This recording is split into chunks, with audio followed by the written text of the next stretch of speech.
Hasta las 8 te seguimos acompañando en Pymes en la Red y llamamos hace un ratito a Daniel Arroyo, que es diputado, para que nos cuente un poco cómo se va a dar este debate, esta discusión sobre la ley Ómnibus que se va a empezar a tratar esta semana. ¿Cómo te va? Muy buenos días, Daniel. Cristian de Atola te saluda. Muy bien, buenos días y un gran gusto. Un placer, como siempre, Daniel. Bueno, entiendo en general, haciendo números rápidos, que el oficialismo tendría los votos para aprobar esta ley ómnibus, ¿verdad? Todo indica que sí, que la Libertad Avanza, más el PRO, más el radicalismo, más algunos bloques provinciales van a lograr aprobar la ley. Entiendo que la ley va a tener cambios grandes. El primer artículo que le daba la suma del poder público al presidente por 2 o por 4 años, entiendo que va a ser limitado, y que seguramente también las cuestiones que tienen que ver con las jubilaciones y con la fórmula en que se actualiza la jubilación o las retenciones en las economías regionales, todo indica que si prima la racionalidad va a terminar aprobándose. Yo estoy realmente muy lejos, no coincido en absoluto con la idea de la ley, yo voy a votar en contra, pero entiendo que van a ser una mayoría parlamentaria y van a aprobar la ley. Ahora, a la hora de debatir, ¿no? Bueno, hacer modificaciones. Vos decís, bueno, no estoy para nada de acuerdo con esta ley ómnibus. Podemos empezar a desmenuzar. Digo, ¿qué cosas a favor vos les encontrás? Porque las que están en contra ya las conocemos. Ahora, ¿hay algunos ítems a favor de esta ley que vos digas, che, mirá, esto que proponen está bueno, pero habría que modificarlo?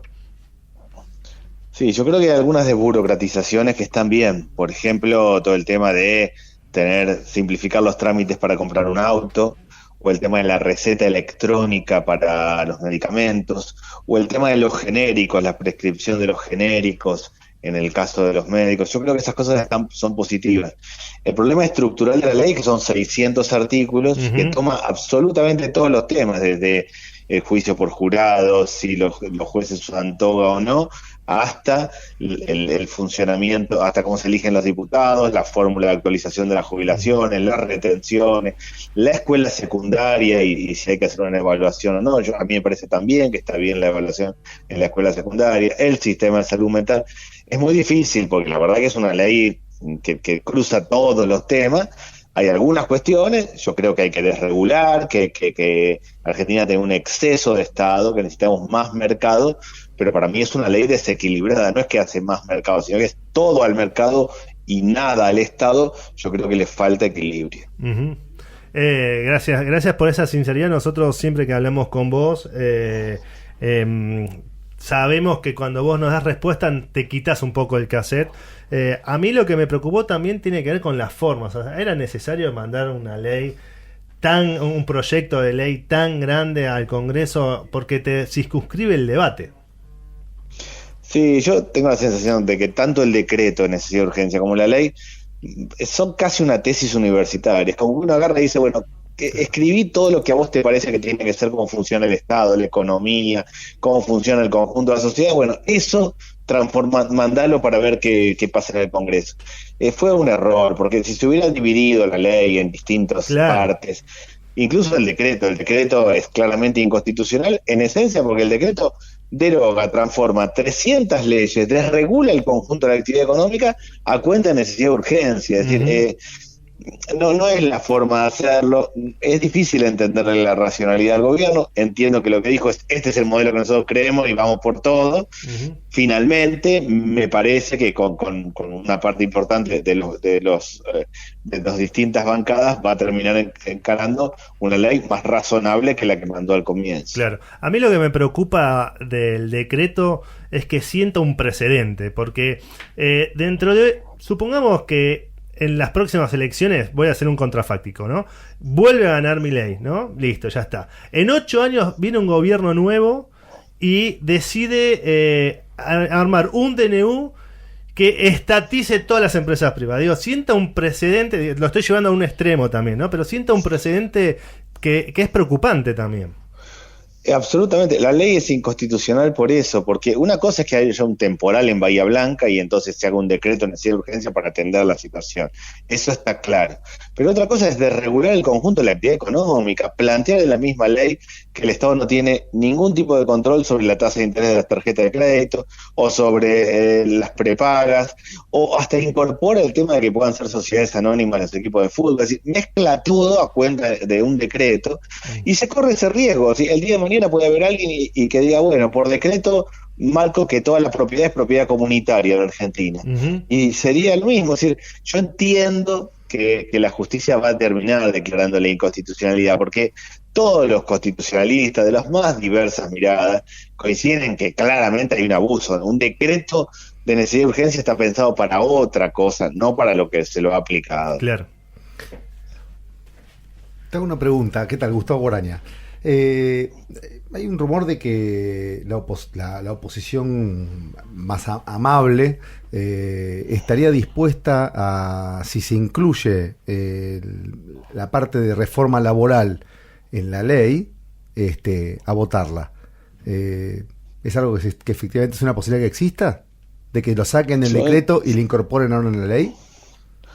Bueno, eso técnicamente no es posible. El gobierno hizo otra cosa rara, que es que en la ley hay un artículo que dice apruébese el decreto dentro de la ley. Es como muy raro. De verdad es difícil entender la racionalidad del gobierno. Yo entiendo que gran parte de la oposición que va a acompañarlo, que los bloques que lo van a acompañar están de acuerdo con la reforma laboral, podrían incorporarla, pero no, el decreto en términos prácticos es sí o no. El decreto viene al Congreso, se conforma una comisión bicameral que todavía no se conformó, se vota sí o no, no hay otra. Podría ser que una parte le incorpore, puede ser, lo que no se puede es dividir el decreto. No descarto que lo haga así, pero es demasiado. Está haciendo las cosas como no hay que hacerlas. Yo entiendo que el gobierno ganó, tiene legitimidad para hacerlo, que hay una demanda de la sociedad de cansancio con el Estado, pero de ahí hacer las cosas a lo bestia no tiene ningún sentido, de verdad. Pero entonces una posibilidad cierta la de que incorporen en la ley, ya no en el decreto, los puntos de la reforma laboral. Yo entiendo que esa posibilidad existe.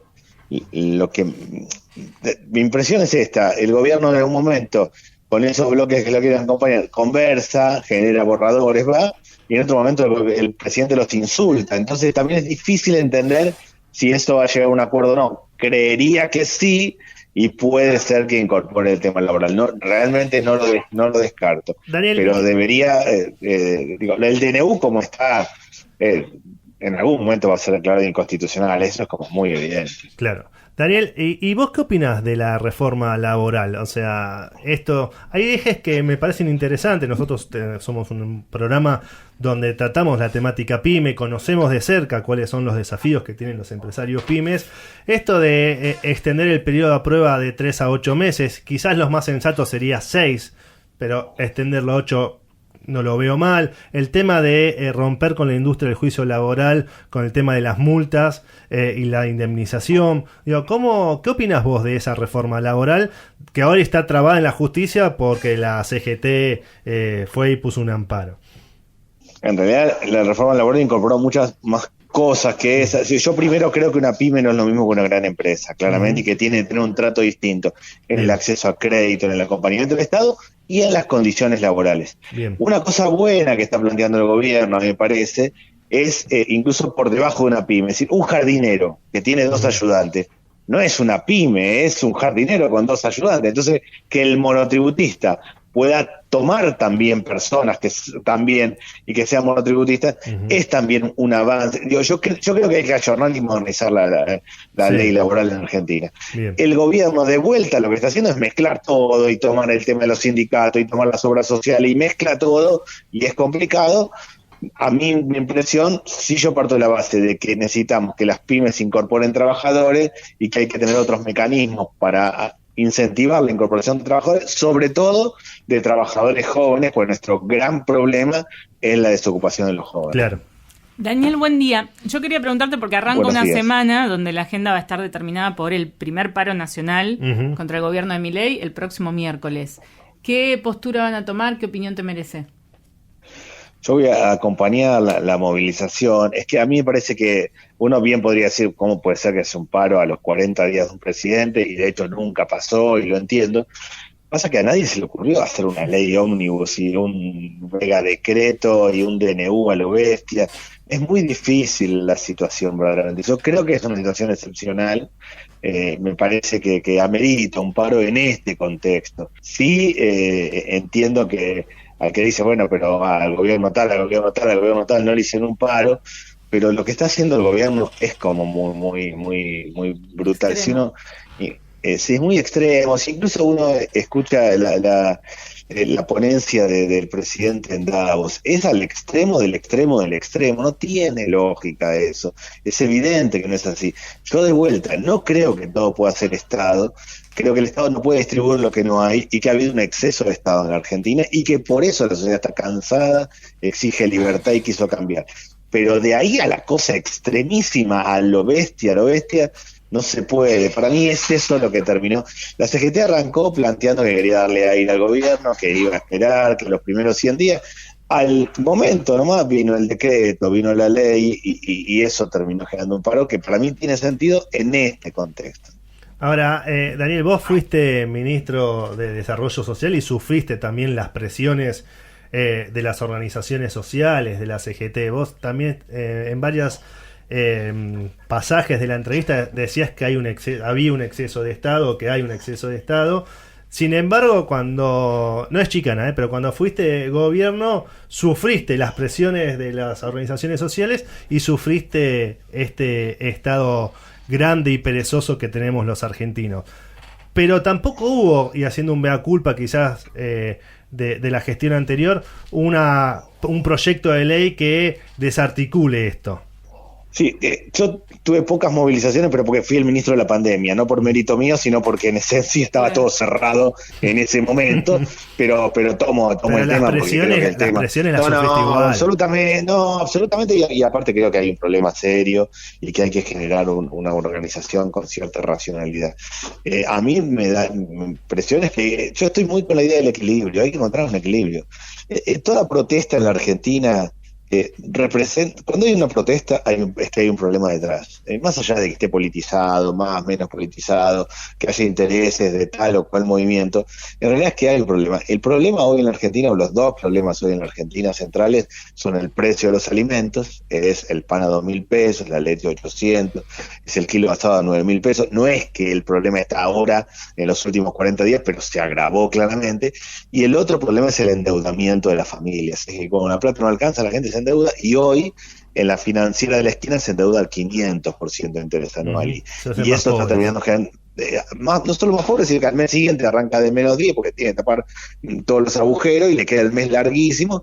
Y las protestas y los conflictos fuertes en América Latina en los últimos años vinieron o por el aumento del transporte en el caso de Brasil, o por el endeudamiento de la familia en el caso de Chile. Entonces yo lo atendería. Sí creo que hay que encontrar equilibrio, que en el equilibrio, incluso yo sí, el protocolo que encaró la ministra de Seguridad para mí es desequilibrado. Yo creo que tiene que haber un equilibrio, que quien protesta tiene que dejar un carril de lado, que no podemos impedir que alguien que está laburando todo el tiempo tenga problemas. Ahora de ahí a irse al extremo, como fue el primer momento de la ley, es decir, no se pueden juntar 3 personas, bueno, hay que encontrar un equilibrio. Mi impresión es que claramente en la Argentina había un exceso de Estado, pero estamos yendo a una variante absurda. Nadie en el mundo, los líderes racionales en el mundo no creen que es sin Estado, creen que es con racionalidad, promoviendo inversiones. Yo creo que hay que incentivar al empresario pyme, hay que desarrollarlo, hay que simplificarle impuestos, pero no es que el Estado se corre absolutamente y cada uno hace lo que quiere. Ojalá el gobierno, a medida que avance, encuentre una racionalidad también en el trato con las organizaciones sociales y con los sindicatos, donde hay mucho también de buscar equilibrio de parte de todos. Daniel, muchísimas gracias. Gracias y buenos días. Fue Daniel Arroyo, diputado nacional.